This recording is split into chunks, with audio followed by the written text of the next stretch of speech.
The book had never been a bestseller.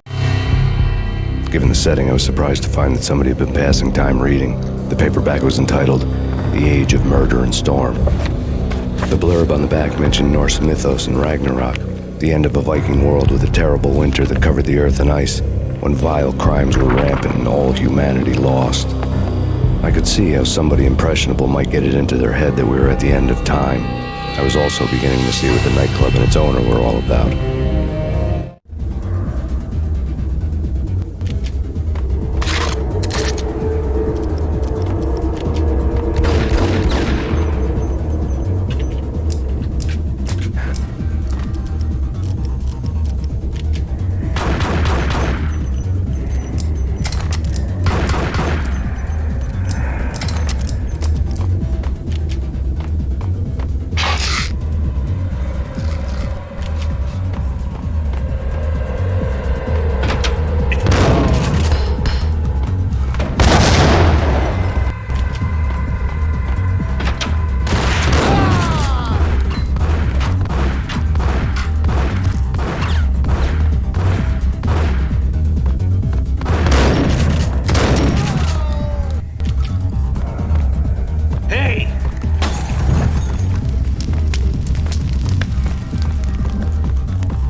On the occult. The room was stacked with light reading, such as Necronomicon, Witchcraft, and Paradise Lost. Old exotic titles like Malleus Maleficarum and De Umbrarum Reini Novum Portus. Books with pentagrams on their covers, all dealing with the occult and the infernal, lying between stacks of horror videos and a couple of Ouija boards. The only thing I could take seriously was the thought of Lupino taking it seriously. He had been spending a lot of time getting intimate with the guy downstairs. Piled on the table.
The backstage area led to Lupino's inner sanctum. The hot air inside was like an invisible wall, thick with incense and something else, a sickly sweet smell that made you gag. This was the rotten core of the Big Apple. Lupino lurked somewhere ahead, like a spider at the center of his web, waiting. The vapors in the air started to make my head swim. Torn pieces of a letter lay scattered on the sofa.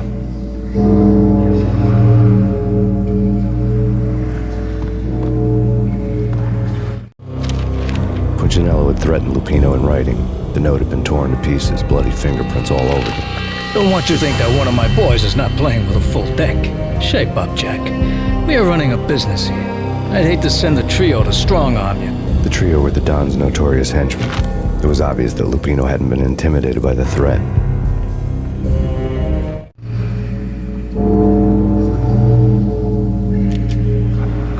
Lupino's notes covered the table.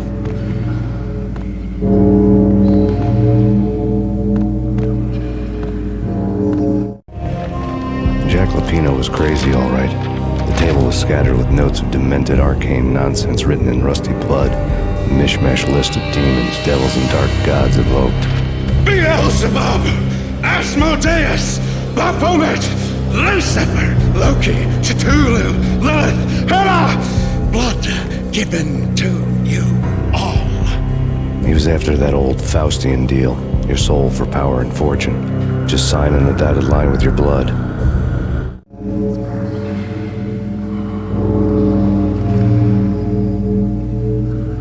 Lupino's notebook lay on the pedestal. Jack Lupino was crazy, all right. Mythic wolves, let loose to devour the sun and the moon. Lupino is the wolf. I'm Mr. Beast, the big bad Fenris wolf. I'm the end of the world man, wearing the flesh of fallen angels. After Y2K, the end of the world had become a cliche. But who was I to talk? A brooding underdog avenger alone against an empire of evil, out to right a grave injustice. Everything was subjective. There were only personal apocalypses. Nothing is a cliche when it's happening to you.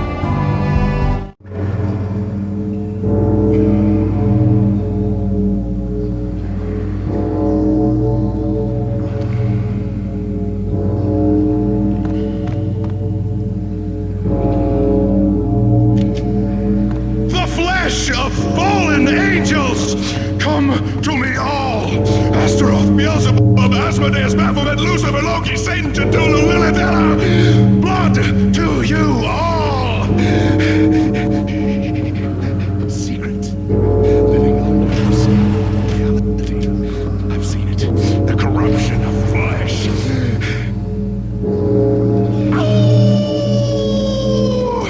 I'm the wolf, yeah. I am the wolf. It's coming. You have come. It's to the end of time. It's now. I will rise to her side. I don't need the words. I'm beyond the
and this one was the Empire State Building of catches.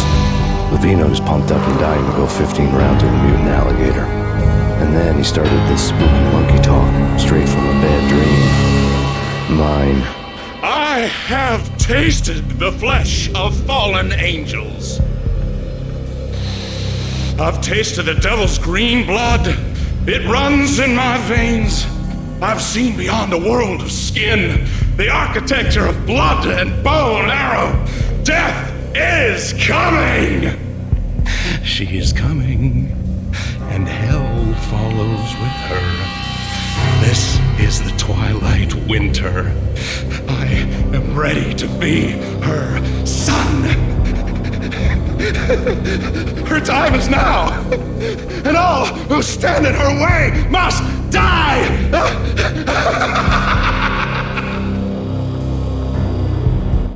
Die! You'll die! You'll die! Now! All die!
sure he'd stay that way.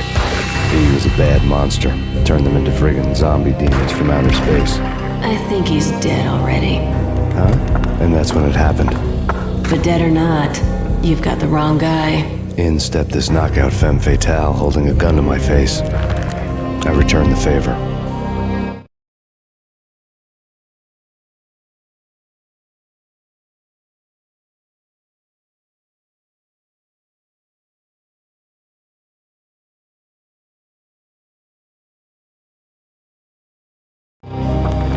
Lisa Punchinello. Lisa Punchinello was the Don's wife. Mona Sachs.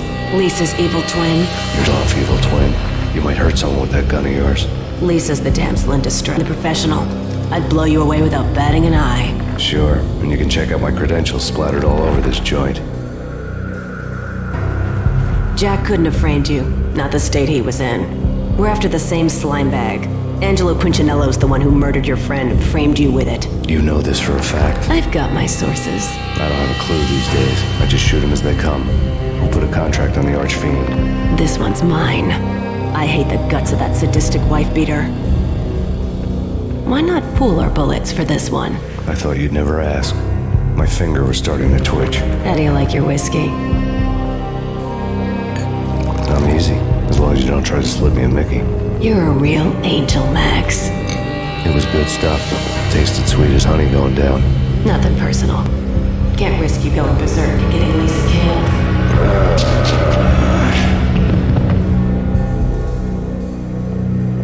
The nightmare was always the same. Violent shapes moving in darkness, old and ugly. The killer's mad laughter was a riddle filled with wicked innuendo.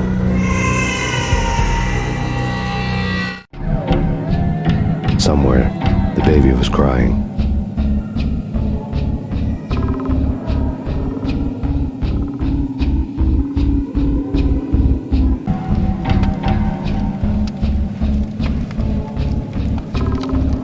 All I had was Niagara's bat, sticky with my own blood.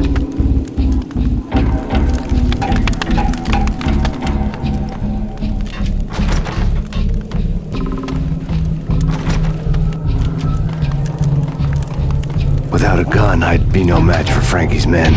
I'd have to play hide and seek with them.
Another newspaper caption. Frankie had left his calling card, Captain Baseball Bat Boy strip, next to a sewer passage filled with bodies. You'd better not mess with Captain Baseball Bat Boy. Even my arch enemy, Bicycle Helmet Girl, swoons at the sight of him. Aha! There were enough corpses to put a mass murderer to shame. A murder scene.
from bad to worse.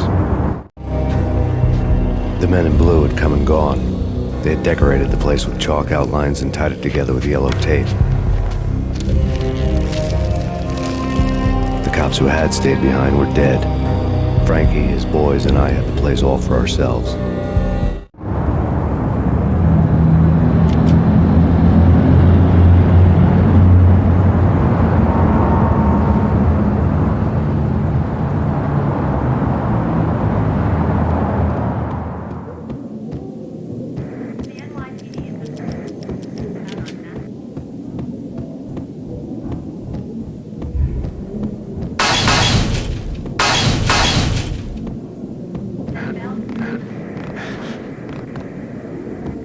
Just forget about it. Just forget about it. Hey, just forget about it. That crazy witch, you should have heard her. She was a real scream when the boys caught her trying to cap the Don. Oh, that's friggin' bad. To the trio? That's even worse than what Frankie's doing to that poor bastard downstairs. She's gonna take a long time to die. The mobster muscle on the phone was talking about Mona. Punchinello's trio were nothing but bad news.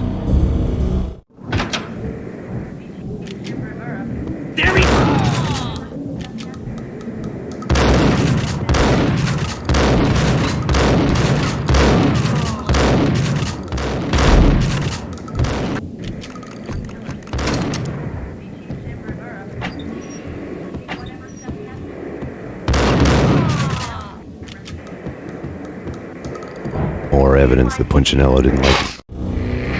The fact remains that all the victims so far identified in the Ragnarok shooting have been known criminals, many of whom had large doses of V in their blood. Reliable sources say that Max Payne was also among those killed, although no body has been recovered at this time. Reliable sources.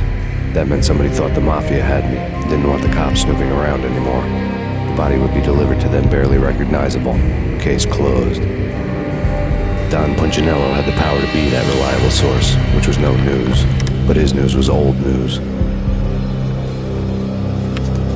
Framing me hadn't been enough. Don Punchinello had put a hit on me. He wanted me dead, and it had been important enough for him to give written instructions to Frankie about it. Max Payne should die like a dog for the trouble he's caused. Frankie, I know I can trust you to give this matter the dedication it needs.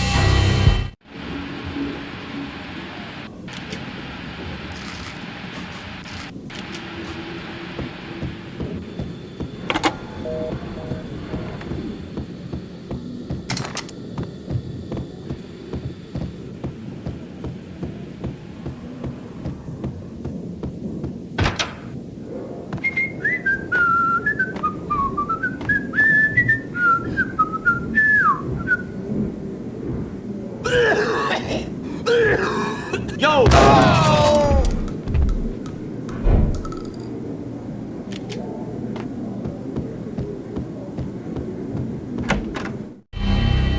The hotel bar was fast developing quite a history. True to his words, Frankie was there, having a beer. Jesus Christ. How the hell did you get loose? Got bored waiting. Thought, what the hell, we could just as well finish this here.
You've been a lovely iron. And now girls anyway? Unfair! I spotted the tail as soon as I left the hotel. A big black Mercedes. I had seen the car before. That time it had heralded impressive explosions. Vladimir was back. Bang. You're dead, Max Payne. I might have laughed if I remembered how. What's this supposed to be? Cops and robbers? Look, you want something with me? Get in line. Peace, man. Relax. You know you are a real news item. Armed and dangerous. I am going to make you an offer you can't refuse. I've always wanted to say that. It's a bum rap. I've been framed. Well, that's a moot point. Whatever you did or did not do, I'm sure you had good reason for doing it. Want to hear me out? I'm listening.